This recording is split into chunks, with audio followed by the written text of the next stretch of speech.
In today's video, how all vegans are just 7 days away from diabetes. Roll the titles.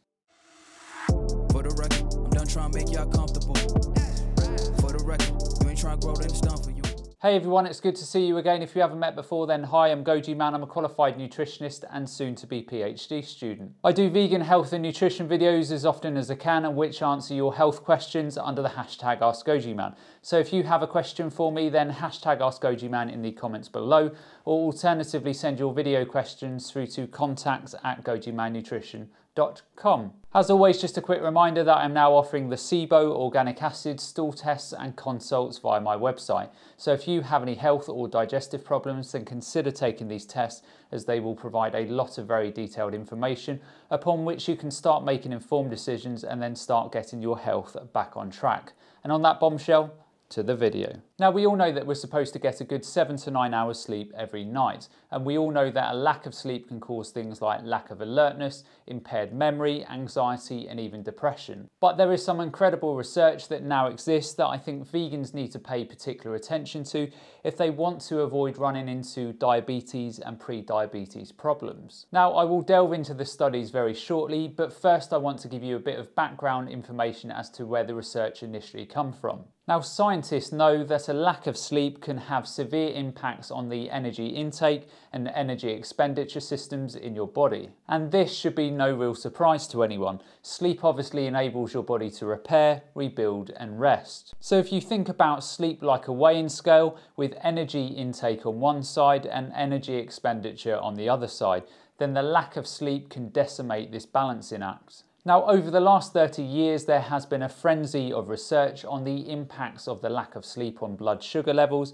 and there was an initial hypothesis that sleep deprivation could cause significant impacts on blood sugar levels. The initial hypothesis stemmed from observations within studies like the Nurses' Health Study that appeared to suggest that nurses who slept 5 hours per night were at a significant increased risk of developing diabetes. And then these observations then caused a flurry of epidemiological studies and clinical trials. Today, after all of these studies, we are now at a stage where the sleep and blood sugar relationship is very well established and worked out, and all vegans need to understand this. So let's delve into all of this. So one of the leading scientists in this area is Eve von Kauter at the University of Chicago. So what Eve did in a number of clinical trials was to take a group of screened healthy people with no history of blood sugar issues or diabetes or metabolic disorders, and then subjected them to lower doses of sleep across the trial. So these people started at 8 hours and were then reduced down to 4 or 5 hours of sleep per night,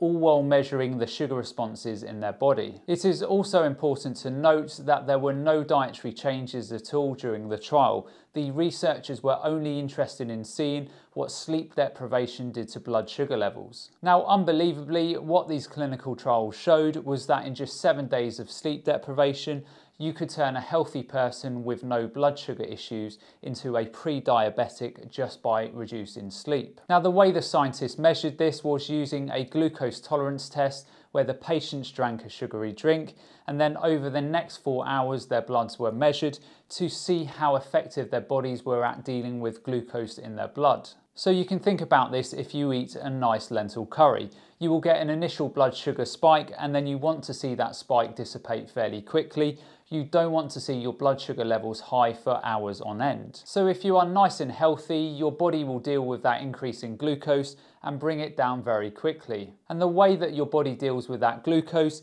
is that your muscle, brain and cells will suck up all of that glucose and convert it into energy. Now, the ability of your body to deal with glucose is known as the disposition index, and this is simply a measure of beta cell function and the ability of the body to dispose of a glucose load. So essentially, insulin is released by the pancreas and it helps facilitate the glucose of getting into your cells. So amazingly, in these clinical trials, what the researchers found was that when you are sleep deprived, what happens is that your beta cells become less responsive to glucose rises in the body, and as a result, insufficient insulin was released to deal with that glucose load. But not only that, these and other clinical trials have also demonstrated that it is not only the beta cells that become less responsive, but also your muscle and tissue cells. So your beta cells aren't releasing enough insulin, but on top of that, your cells where the glucose needs to go are not reacting to the insulin that is present in your blood. So in a 2015 randomized crossover study,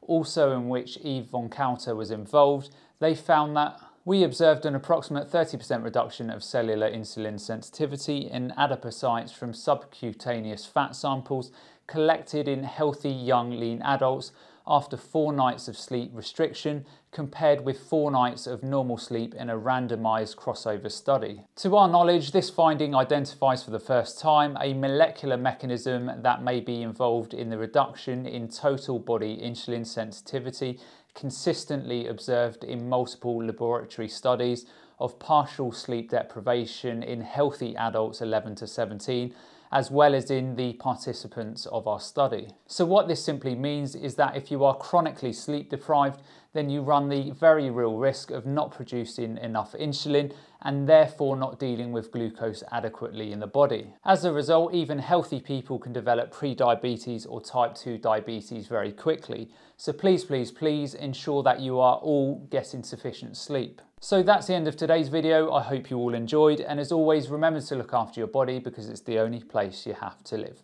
And I'll see you next time.